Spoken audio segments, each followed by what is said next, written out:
मध्य प्रदेश और छत्तीसगढ़ में राज्यसभा की सीटें खाली होने जा रही हैं, जिन पर चुनाव के लिए निर्वाचन आयोग ने अधिसूचना जारी कर दी है। दरअसल मध्य प्रदेश में 29 जून को खाली हो रही राज्यसभा की 3 सीट और छत्तीसगढ़ की 2 सीटों के लिए चुनाव 10 जून को होना है। निर्वाचन आयोग के घोषित कार्यक्रम के अनुसार 31 मई तक नामांकन पत्र स्वीकार किए जाएंगे। नामांकन पत्र सुबह 11 से 3 बजे तक स्वीकार होंगे। नामांकन पत्रों की जांच 1 जून को होगी। 3 जून तक नाम वापसी लिए जा सकेंगे। चुनाव के लिए मतदान कराना पड़ा तो 10 जून को सुबह 9 बजे से शाम 4 बजे तक मतदान होगा। इसके 1 घंटे के बाद 5 बजे से मतगणना प्रारंभ होगी और इसी दिन परिणाम भी घोषित कर दिए जाएंगे। 29 जून को खाली हो रही राज्यसभा की 3 सीटों और छत्तीसगढ़ की 2 सीटों के लिए चुनाव 10 जून को कराया जाएगा। निर्वाचन आयोग के घोषित कार्यक्रम के अनुसार 31 मई तक नामांकन पत्र स्वीकार किए जाएंगे। नामांकन पत्र सुबह 11 बजे से लेकर 3 बजे तक स्वीकार होंगे। नामांकन पत्रों की जांच 1 जून को होगी और 3 जून तक नाम वापस लिए जा सकेंगे। चुनाव के लिए मतदान कराना पड़ा तो 10 जून को सुबह 9 बजे से लेकर शाम 4 बजे तक मतदान कराया जाएगा। इसके 1 घंटे बाद 5 बजे से मतगणना शुरू होगी और इसी दिन परिणाम भी घोषित कर दिया जाएगा।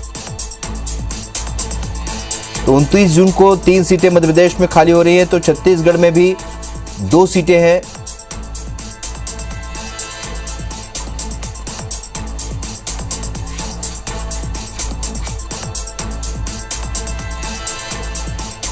तो राज्यसभा चुनाव के लिए अधिसूचना जारी हो गई है।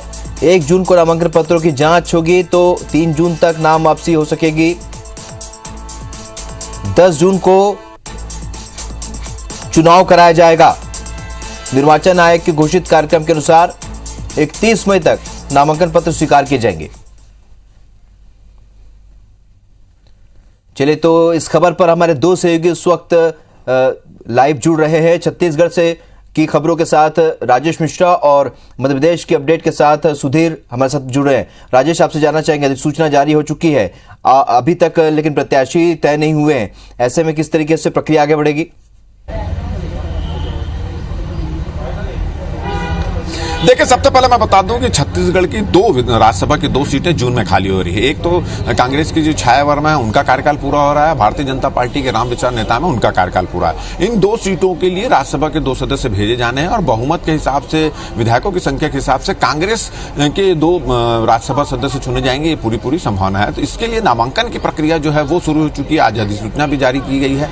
आज 24 तारीख से नामांकन की प्रक्रिया शुरू हुई, 31 जून तक ये जारी रहेगी और 1 जून को जो जितने नामांकन आएंगे उसकी स्क्रूटनी होगी और 3 जून को नामांकन वापसी का समय निर्धारित किया गया है। अगर नामांकन वापसी के बाद अगर ऐसी स्थिति निर्मित होती है कि 2 से ज्यादा लोग अगर होंगे तो फिर 10 जून को यहाँ पर राज्यसभा के चुनाव होंगे। तो ये स्थिति यहाँ पर बनी हुई है और लगातार जो है इसको लेकर निर्वाचन की प्रक्रिया, अधिसूचना यहाँ पर जारी कर दी गई है। अधिसूचना और आज जो है नामांकन शुरू हो चुका है। 3 बजे तक नामांकन किया जाएगा और 31 तक के नामांकन की प्रक्रिया यहाँ पर जारी रहेगी। तो अब अटकलें इस बात की लगाई जा रही है कि क्या भारतीय जनता पार्टी, वैसे विधायक उनके कम है, क्या भारतीय जनता पार्टी इस राज्यसभा के चुनाव में पार्टिसिपेट करेगा कि नहीं करेगा, और कांग्रेस की जो 2 सीटें जानी है उसमें से किसी बाहरी व्यक्ति को मौका मिलता है या छत्तीसगढ़ के किसी को मिलता है। इन तमाम चीजों को लेकर अटकलें भी यहाँ पर शुरू हो चुकी है, मगर अधिसूचना जारी हो चुकी है और राज्यसभा चुनाव की प्रक्रिया के उलट मध्य प्रदेश बिल्कुल उलट है छत्तीसगढ़ के लिहाज से।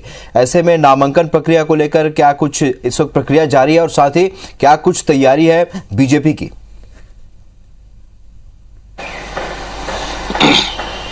देखिए, बिल्कुल बात करें तो मध्य प्रदेश से 3 सांसद हैं जिनका 29 जून को कार्यकाल खत्म हो रहा है। उनमें एमजे अकबर, संपत्ति यावी की और विवेक तनखा, यानी कि 2 सीटें बीजेपी की और 1 सीट कांग्रेस की खाली हो रही है। और मध्य प्रदेश के अगर विधायकों की संख्या के हिसाब से बात करें तो लगभग समीकरण भी इसी तरीके का है कि आने वाले समय में 2 सीटें बीजेपी के खाते में जाएंगी और 1 सीट कांग्रेस के खाते में जाएंगी अगर चुनाव की नौबत नहीं आती है। और इसकी संभावना भी कम जताई जा रही है क्योंकि संख्या बल कांग्रेस के पास में इतना नहीं है कि मध्य प्रदेश से 2 सीटों पर कांग्रेस चुनाव लड़े। लिहाजा बीजेपी तीसरी सीट के लिए अगर कोशिश करेगी तो उसके लिए भी कांग्रेस के विधायकों का साथ चाहिए होगा।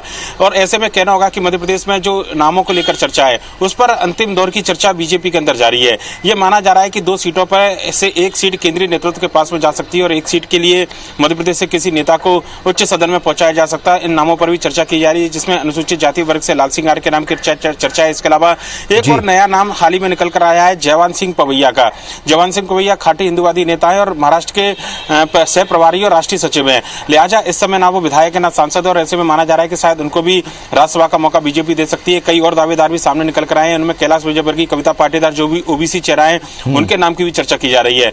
वहीं पर कांग्रेस की ओर से बात करें तो कांग्रेस से एक बार फिर से विवेक तनखा का जाना लगभग तय माना जा रहा है और ये माना जा रहा है कि जो 30 तारीख को जब नामांकन की प्रक्रिया पूरी होगी तो उस समय तक मध्य प्रदेश की स्थिति पूरी तरीके से स्पष्ट हो जाएगी और 3 जो जून नाम वापसी का दिन रखा है हो सकता है कि 10 जून को चुनाव की नौबत ना आए और उससे पहले ही स्थिति मध्य प्रदेश के अंदर क्लियर हो जाए कि राज्यसभा के लिए कौन जाएगा। हालांकि कांग्रेस से जो विवेक तनखा की हम बात कर रहे हैं उनके अलावा ये माना जा रहा है कि ओबीसी फैक्टर मध्य प्रदेश में इन दोनों जिस तरीके से हावी है तो अरुण यादव को भी मौका यहाँ पर कांग्रेस पार्टी की ओर से दिया जा सकता है।